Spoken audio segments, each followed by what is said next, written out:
Bible dans les livres d'Ézéchiel au chapitre 37. Ézéchiel, c'est après Jérémie. Il y a Ésaïe, Jérémie, Ézéchiel.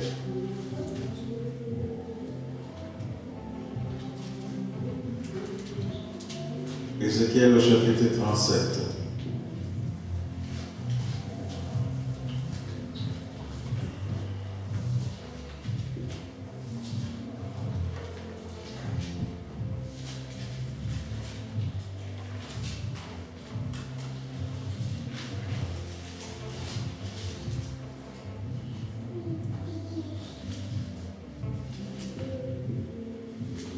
Tu peux intituler la parole de ce matin, si tu veux l'intituler, tu l'intitules la parole.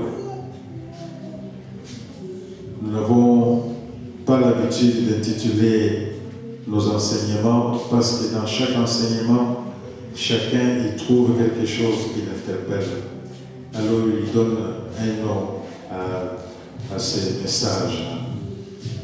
Mais sinon, si vous voulez, vous pouvez intituler celui-ci la parole. Nous sommes donc dans le livre d'Ézéchiel au chapitre 37. Nous lisons: La main de l'Éternel fut sur moi. C'est le prophète Ézéchiel qui parle. Il dit: La main de l'Éternel fut sur moi. Et l'Éternel me transporta par son esprit et me déposa dans le milieu d'une vallée remplie d'ossements. Je reprends ce verset. La main de l'Éternel fut sur moi, et l'Éternel me transporta par son esprit et me déposa dans le milieu d'une vallée remplie d'ossements. Alors je vous prie d'observer le mot esprit. Il est écrit avec E majuscule. Il est écrit avec E majuscule. Parce que Ézéchiel dit que l'Éternel l'a transporté par son esprit, c'est-à-dire par l'esprit de l'Éternel. C'est l'esprit de l'Éternel qui l'a transporté et c'est l'Éternel lui-même qui l'a transporté. C'est pour ça que le mot esprit est écrit avec un E majuscule. Il faut souligner cela, c'est très important. Verset 2. Il me fit passer auprès d'eux, tout autour, et voici, ils étaient fort nombreux à la surface de la vallée, et ils étaient complètement secs. Donc l'Éternel les transporta dans une vallée où il n'y avait que des ossements, et les ossements étaient par milliers, remplis, et ils remplissaient toute cette vallée. Et ces ossements étaient secs. Et ces ossements n'avaient pas de vie. Au verset 3, il dit, il me dit, c'est l'Éternel qui parle à Ézéchiel. L'Éternel me dit, fils de l'homme, ces os pourront-ils revivre? Je répondis, Seigneur éternel, tu le sais. Alors le Seigneur le fit voir ces ossements qui sont là. Ou toi ou moi, quand on nous montre des ossements et qu'on nous pose la question, est-ce que tu crois que ces ossements pourraient-ils revivre? Que ce soit des ossements d'êtres humains, est-ce que ça va revivre comme un être humain? Que ce soit les ossements d'un animal, est-ce que ça va revivre comme un animal? Et la première chose que nous aurons à répondre, nous dirons non, c'est pas possible. C'est pas possible. Des ossements aussi secs ne peuvent pas revivre. Et comment? Mais Ézéchiel, lui, il était sage. Il n'a pas répondu comme nous aurons répondu. Et il a répondu prudemment, il dit, Éternel, toi-même tu le sais, si ces ossements peuvent revivre ou ne peuvent pas revivre. Au verset 4, il dit, l'Éternel me dit, prophétise sur ces os et dis-leur, ossements desséchés, écoutez la parole de l'Éternel. Nous relisons le verset 4. Et l'Éternel me dit, prophétise sur ces eaux et dis-leur, ossements desséchés, écoutez la parole de l'Éternel. Alors il était là où l'Esprit de Dieu l'a transporté. Et là, c'est dans une vallée où il y avait plein d'ossements. Et ces ossements étaient secs, c'est-à-dire qu'ils étaient prêts à devenir de la poussière. C'était sec. On lui a demandé, est-ce que ces ossements pourront-ils revivre? Prudemment, Ézéchiel dit, Seigneur, toi-même tu sais si ces ossements peuvent revivre. Oui, s'ils ne peuvent pas revivre. Alors il lui dit, comme tu es prophète parce que je t'avais appelé pour te donner ma parole, et maintenant je t'envoie pour aller donner ma parole, et comme tu es prophète, je te dis, prophétise sur ces os et dis-leur, ossements desséchés, écoutez la parole de l'Éternel. L'Éternel lui dit, va vers ces ossements qui sont secs et dis-leur, prophétise, dis, écoutez la parole de l'Éternel. Alléluia. Écoutez la parole de l'Éternel. Ces ossements sont le type de l'homme à qui l'Éternel a envoyé sa parole et que l'homme n'a pas voulu recevoir la parole de l'Éternel. Alléluia. Alors l'homme qui n'a pas voulu recevoir la parole de l'Éternel, il est lui dans les ténèbres. Les ténèbres, c'est la mort. Tandis que celui qui a reçu la parole de l'Éternel, lui, il est éclairé par la parole de l'Éternel et il reçoit la vie. Parce que notre Seigneur disait dans le livre de Jean que c'est la parole qui vivifie, c'est la parole qui donne vie. Et nous savons tout au départ que cette parole est Dieu. Et si tu as Dieu avec toi, comme Dieu est éternel, tu seras tout autant éternel. Tu as reçu Dieu en toi, tu as reçu la parole en toi, tu es rafraîchi éternellement. Tu es semblable à un arbre qui est planté dans un milieu humide.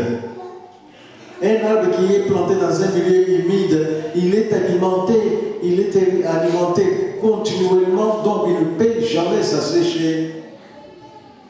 Tandis qu'un arbre, lui, qui est planté dans le désert, par exemple, il ne reçoit pas l'humidité qui lui est nécessaire pour vivre. Alors, il s'assèche et il meurt. Tandis que toi, tu es planté dans un milieu humide, tu reçois ce qui t'est nécessaire pour vivre. C'est-à-dire que tu es dans l'église, toi. Tu es dans l'église et tu reçois la parole de l'Éternel.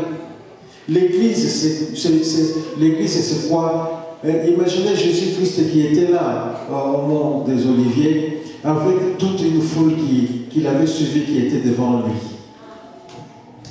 Lui, il lui parlait, il lui donnait la parole de l'Éternel et lui-même il disait que je vous dis ce que moi j'ai entendu du Père. Ce n'est pas de moi, mais c'est de l'Éternel que je vous dis.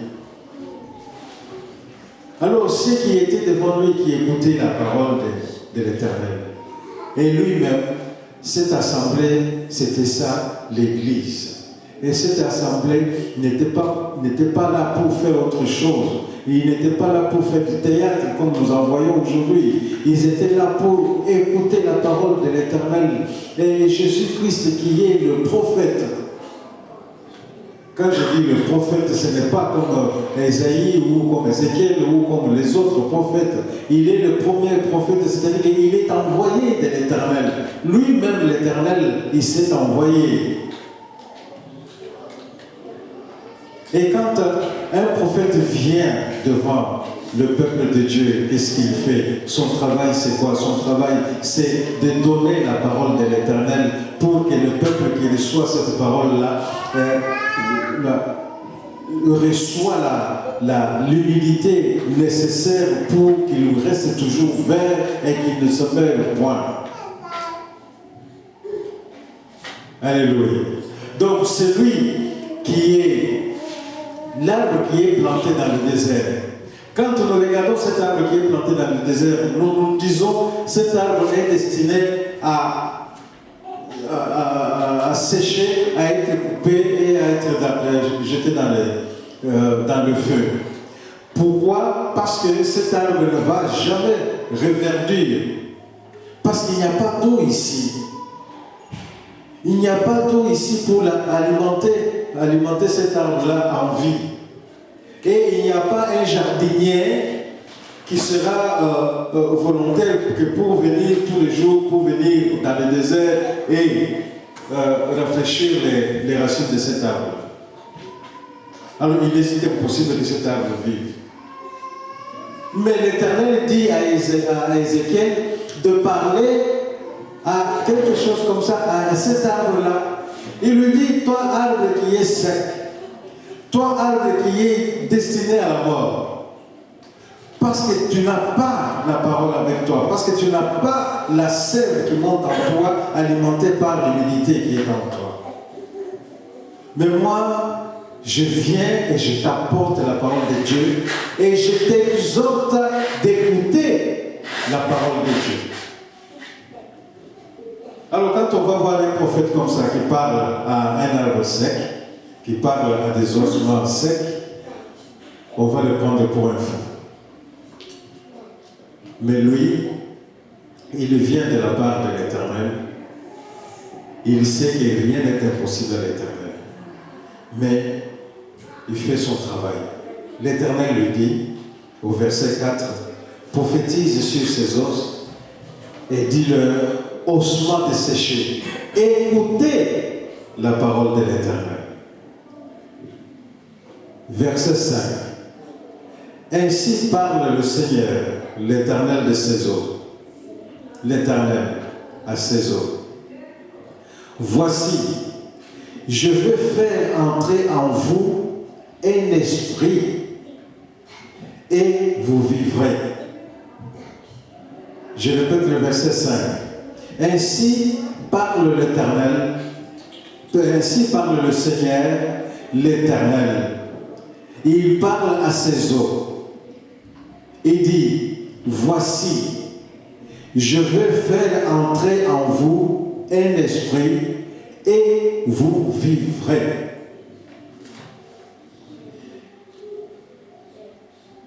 On nous a fait remarquer au premier verset que le mot esprit était écrit avec un E majuscule.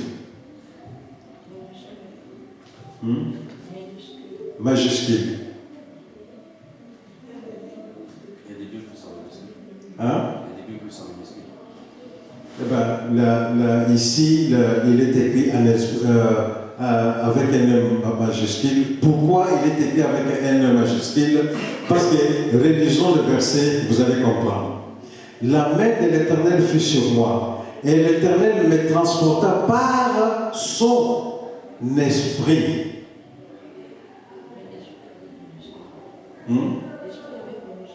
Oui, mais quand nous lisons la phrase ici, c'est l'esprit de qui?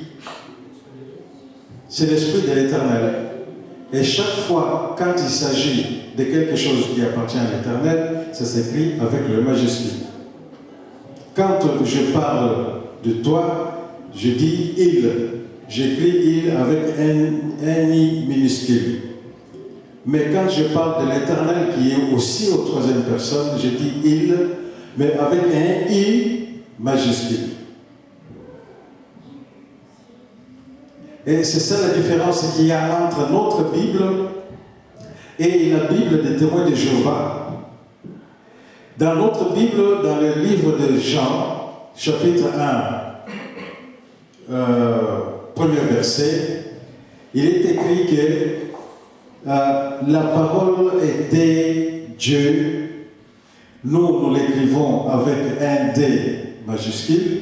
Dans les témoins de Jéhovah, on l'écrit avec un D minuscule. C'est pour montrer que cette parole-là n'était pas Dieu, Jéhovah, comme ils appellent.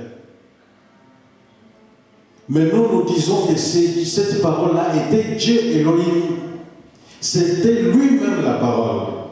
Alors on l'écrit avec un D majuscule. Alléluia.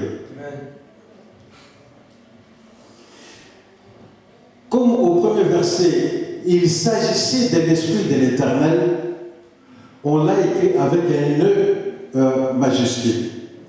Alors, comme au cinquième verset, il s'agissait de l'Esprit de vie pour l'homme. Il s'agit de l'Esprit de vie pour l'homme. Alors, on l'écrit avec un E minuscule. Il dit, je mettrai en vous un esprit et vous vivrez. Je mettrai en vous un esprit et vous vivrez. Là, il ne s'agit pas de l'esprit de l'Éternel, mais il s'agit de l'esprit de vie. Parce que toi qui es en Christ, tu as en toi cet esprit de vie. Mais le païen aussi, il a le même esprit de vie. Mais la différence entre vous deux, nous allons le voir plus tard, un peu plus loin, pas plus tard, un peu plus loin que ça.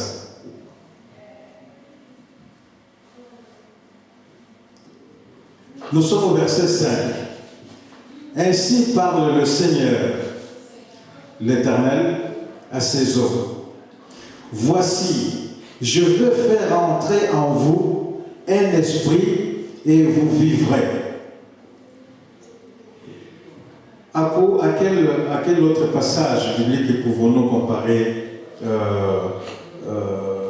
ce verset pour que nous puissions mieux comprendre le mot esprit qui est au cinquième verset, la différence entre celui-ci et l'esprit qui est au premier verset. Nous allons dans le livre de... nous gardons cette page ici, nous allons dans le livre de Genèse, chapitre 2, verset 7.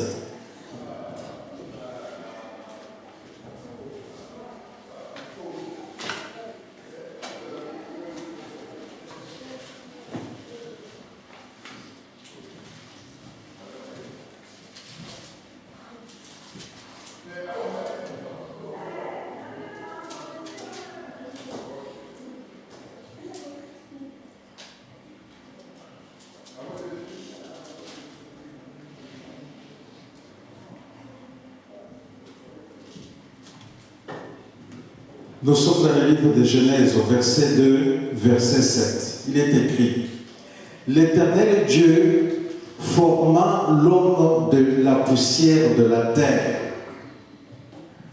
Il souffla dans ses narines un souffle de vie, et l'homme devint une âme vivante. Alléluia.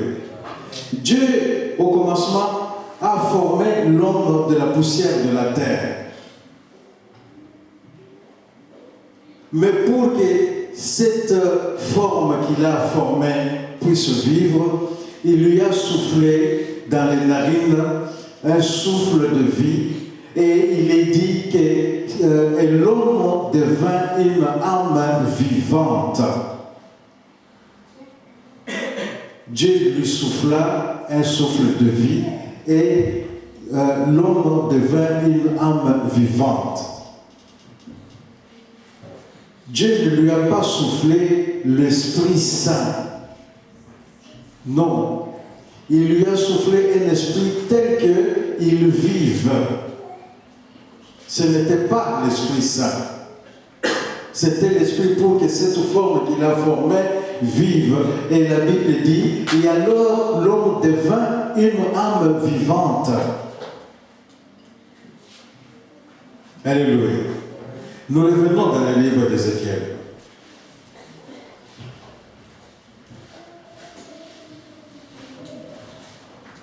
Verset 5. Ainsi parle le Seigneur l'Éternel à ses hôtes. Voici, je vais faire entrer en vous un esprit et vous vivrez. Il parle à ces eaux qui sont desséchées. Ne sont-ils pas semblables à cette forme que Dieu avait formée de la poussière de la terre, qui avait la forme de l'homme mais qui ne vivait pas? Qui ne vivait pas. Mais il a fallu que l'Éternel lui insuffla son souffle pour lui donner l'esprit de vie. Et il est écrit que l'homme devint une âme vivante.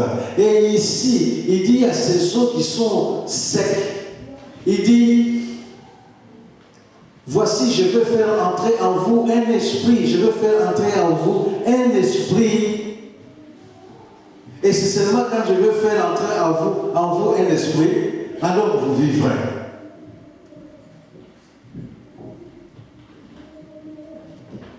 Verset 6. Je vous donnerai des nerfs, je ferai croître sur vous de la chair, je vous couvrirai de peau, je mettrai en vous un esprit, et vous vivrez. Et vous saurez que je suis l'Éternel.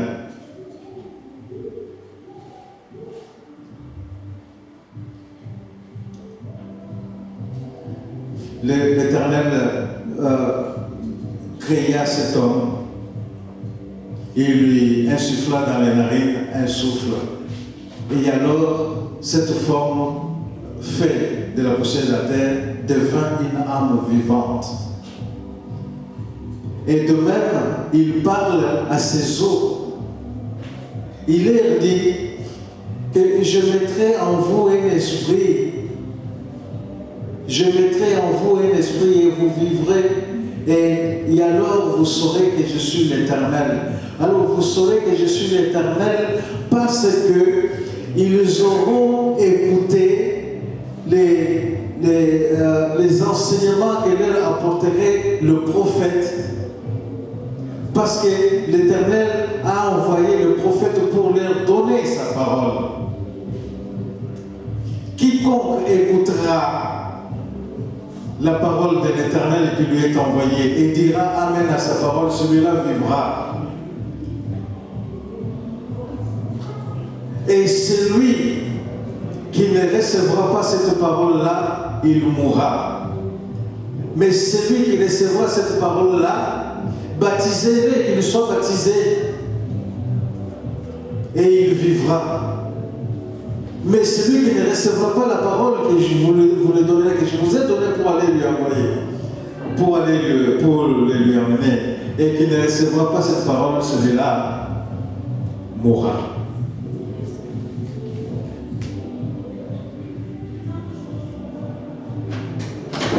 Je mettrai en vous un esprit et vous vivrez.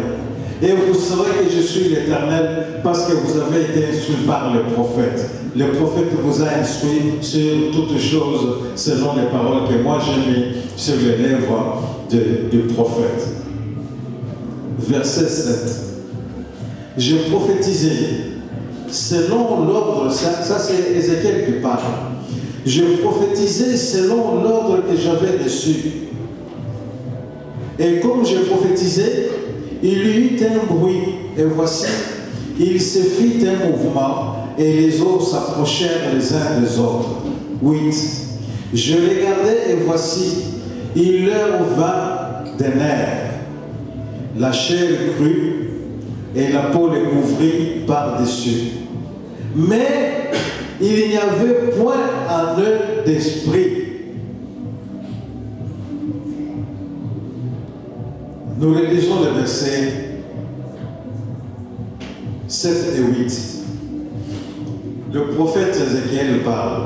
Il dit, je prophétisais comme l'Éternel m'avait dit de prophétiser, selon l'ordre que j'avais reçu. Et comme je prophétisais,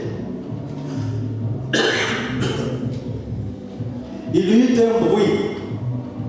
Et voici, je regarde, et il se fit un mouvement. Et les autres qui étaient par là s'approchèrent, et les autres qui étaient par là s'approchèrent. Ils s'approchèrent les uns des autres. 8. Et je regardais, et voici, il leur vint des nerfs, la chair crue, et la peau les couvrit par-dessus. Mais il n'y avait point en eux d'esprit.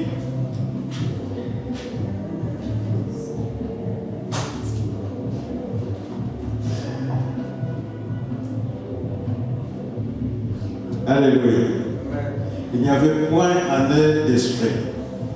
Il dit qu'ils sont devenus une âme, avec des nerfs, avec de la chair, des muscles, et tout ça, la peau est venue les couvrir. Ils sont devenus une âme, mais pas une âme vivante.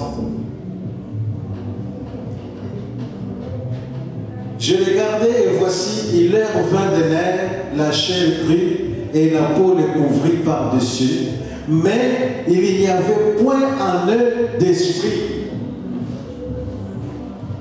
Donc, ils avaient tout maintenant d'un être humain, mais en eux, il n'y avait pas d'esprit. Verset 9, il me dit, prophétise et parle à l'esprit. Prophétise, fils de l'homme, et dit à l'esprit, ainsi parle le Seigneur l'Éternel. Esprit, viens des 4 vents, souffle sur ces morts et qu'il les revive. Est-ce qu'un homme peut-il appeler l'Esprit de Dieu pour que Dieu puisse donner son esprit? Il doit passer par le prophète. C'est impossible. Il ne peut pas passer par le prophète pour donner son esprit. Dieu se donne lui-même dans sa grande miséricorde, s'il fait miséricorde, et Dieu ne se donne pas lui-même s'il ne fait pas miséricorde. Alors s'il dit à l'homme d'appeler l'esprit, il s'agissait de l'esprit de vie de l'être humain. Parce que cet être était doté de tout ce qui concerne l'homme, mais il ne vivait point parce qu'il n'y avait pas d'esprit en lui. Alors il dit, fils de l'homme prophétise, ainsi parle le Seigneur l'Éternel. Ainsi, l'esprit vient des 4 vents, souffle sur ce morts. C'est le prophète qui parle. Esprit vient des 4 vents, souffle sur ce morts et qu'il revive. 10. Je prophétisais selon l'ordre qu'il m'avait donné, et l'esprit entra en eux, et ils reprirent vie, et ils s'éteignirent sur leurs pieds. C'était une armée nombreuse, très nombreuse. L'Éternel dit au prophète, appelle l'esprit, pour que l'esprit puisse entrer dans ces hommes. Parce que là maintenant, ce sont des hommes, mais ils ne vivent pas parce qu'il n'y a pas d'esprit en eux. Là, nous sommes exactement au stade où l'Éternel, ayant déjà fait la forme d'un homme de la poussière de la terre, mais la forme de l'homme ne vivait point. Il ne vivait pas encore. Mais pour qu'il vive, il a fallu que l'Éternel lui souffla un souffle de vie et il devint une âme vivante. Il devint une âme vivante. Alléluia. Alors cette âme vivante-là, c'est le même que dont l'Éternel parle ici à Ézéchiel. Il lui donne l'ordre d'appeler l'esprit pour que l'esprit puisse entrer dans ces ossements qui se sont rassemblés, qui ont pris la forme d'un homme, mais qui ne vivaient pas, parce qu'il leur manquait le souffle de vie.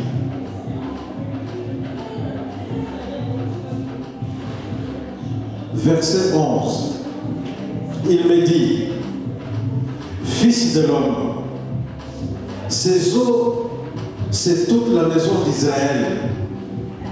Voici, ils disent, nos eaux sont desséchées, notre espérance est détruite, nous sommes perdus. Prophétise donc, 12. Prophétise donc et dis-leur, ainsi parle le Seigneur l'Éternel. Voici, j'ouvrirai vos sépulcres, je vous ferai sortir de vos sépulcres, ô mon peuple, et je vous ramènerai dans le pays d'Israël. Quand le peuple d'Israël était désespéré, ils ont prié Dieu l'Éternel et l'Éternel ne répondait pas. Alors les étrangers sont venus les envahir, ils les ont vaincus. Les étrangers sont venus avec leur Dieu à eux qui n'était pas le Dieu éternel, qui n'était pas le Dieu Elohim. Alors une grande partie de la population a commencé à glorifier ces dieux étrangers qui étaient des faux dieux. Et il y a eu même des grandes reines comme Jézabel qui ont amené des dieux étrangers et ces dieux-là étaient dieux en Israël. Alors le peuple était mort parce qu'ils n'avaient pas Dieu Elohim. Alors ceux qui naissaient aujourd'hui et qui demain ont 30 ans, pendant 30 ans, ils n'ont jamais entendu parler de Dieu Elohim, ou ils ont entendu parler de Dieu Elohim par-ci, par-là, mais d'une façon très légère. Mais ils avaient à glorifier tous les jours pendant 30 ans le faux Dieu. Alors ce peuple qui n'avait pas Dieu Elohim comme Dieu était un peuple mort. Il était mort, sa chair était corrompue jusqu'à ce qu'il ait resté seulement os et ses os s'étaient asséchés. Alors on peut dire que voici, ils sont morts, ils sont restés os, l'os ne peut pas revivre. Et c'est fini pour ce peuple-là. Mais Dieu Elohim, le véritable Dieu, il s'appelle Rédempteur. Puisque c'est lui qui a créé l'humanité, et c'est lui encore qui peut revenir comme Rédempteur quand l'humanité aura été corrompue par la nature de ce monde, du malin. Alors il les réconforte et il dit,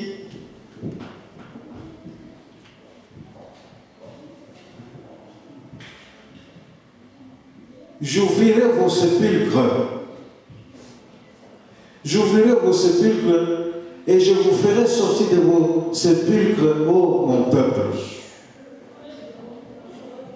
Et il a fait, quand il est venu devant le sépulcre de Lazare, il a fait sortir Lazare de son sépulcre pour montrer que rien ne lui est impossible à lui l'Éternel qui est le Créateur et lui-même qui est encore le Rédempteur aussi.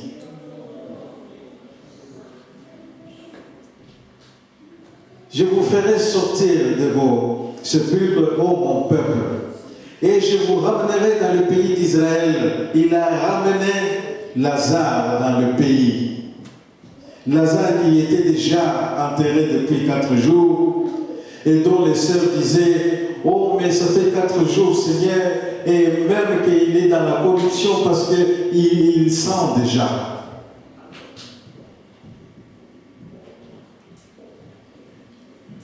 Un tel est mort pour nous, mais pour notre Rédempteur, un tel qui est mort en Christ n'est pas mort, il dort. Parce qu'il viendra le réveiller lui-même. Alléluia.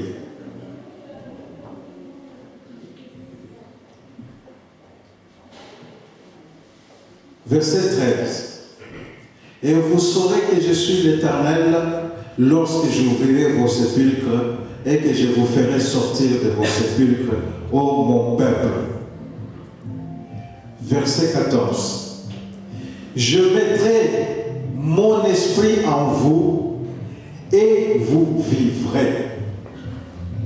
Je vous rétablirai dans votre pays et vous saurez que moi, l'Éternel, j'ai parlé et j'ai agi, dit l'Éternel. Alléluia. Je vous prie de vérifier dans votre Bible, dans votre version, le verset 14. Je mettrai mon esprit. Esprit, il est écrit comment? Toujours minuscule. Bon. Hein? C'est toujours minuscule. Non, cette fois-ci majuscule. Cette fois-ci, c'est majuscule. Donc, il dit, je mettrai mon esprit.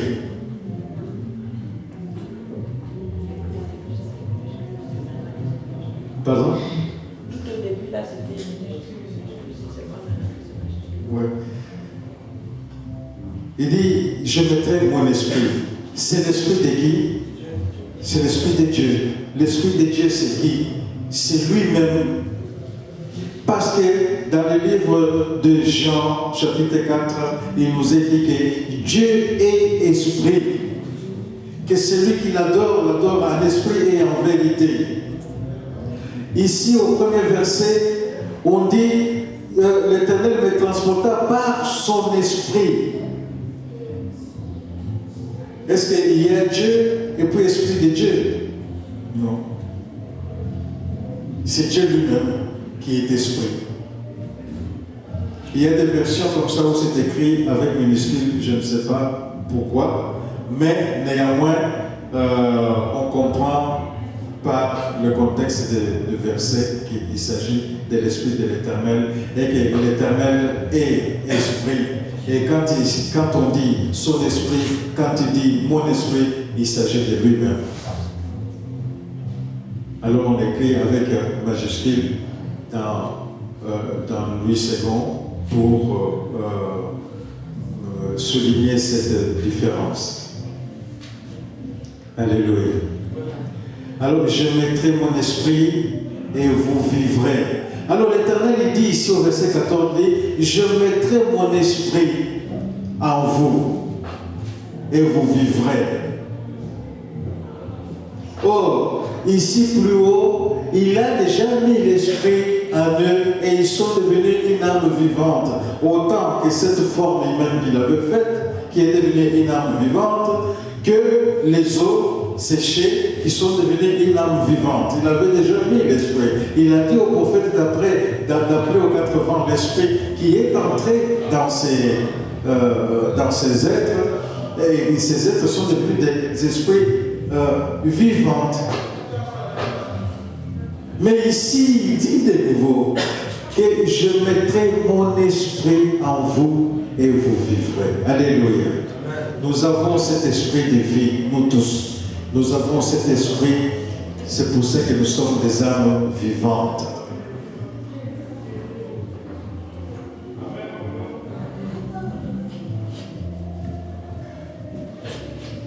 C'est pour ça que nous sommes des âmes vivantes. Propres à recevoir les paroles que viendrait nous apporter le prophète. le prophète viendra nous apporter la parole qui lui a été donnée par l'Éternel. Il lui a pas donné cette parole pour son propre intellect, mais pour nous l'apporter à nous. Alors il a dit à ses envoyés, il a dit, je vous ai donné gratuitement ma parole, allez aussi donner gratuitement cette parole. Et ceux qui croiront à cette parole seront baptisés. Parce que ce baptême sera une forme d'allégeance à moi. À ce moment-là, ils m'auront choisi comme père. Et comme père, je vais les accepter comme fils, comme fille. Mais ceux qui ne recevront pas votre parole, ceux-là seront condamnés. Alléluia. Allez les rapporter cette parole. Mais nous recevons cette parole parce que nous avons toutes les dispositions pour recevoir cette parole. Et cette parole nous est venue, qui est dans le livre de Jean, chapitre 3.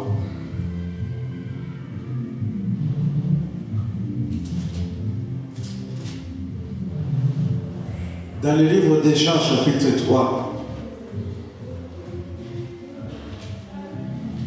il est dit, car Dieu a tant aimé le monde qu'il a donné son Fils unique, afin que quiconque croit en lui ne périsse point, mais qu'il ait la vie éternelle. Attention, il est bien dit, celui qui croit en lui ne périsse point, mais qu'il ait la vie éternelle. Ça veut dire qu'avant nous avions la vie, mais cette vie-là n'était pas éternelle. Cette vie-là était définie par le souffle de vie que l'Éternel nous a injecté dans le nez. Cette vie-là était déterminée par l'esprit que le prophète a appelé des quatre vents. Et nous vivons, mais nous n'étions pas éternels. Mais de nous tous, Dieu dit que seulement ceux qui auront cru en lui, ils auront la vie éternelle. Alléluia. Seulement ceux qui auront cru en lui, ils auront la vie éternelle. Alors il est venu, le Fils de l'Éternel. Il s'est donné au monde. Et le monde l'a condamné. Et le monde l'a tué. Alors, de toute la population de la terre, tous nous avons regardé vers la croix.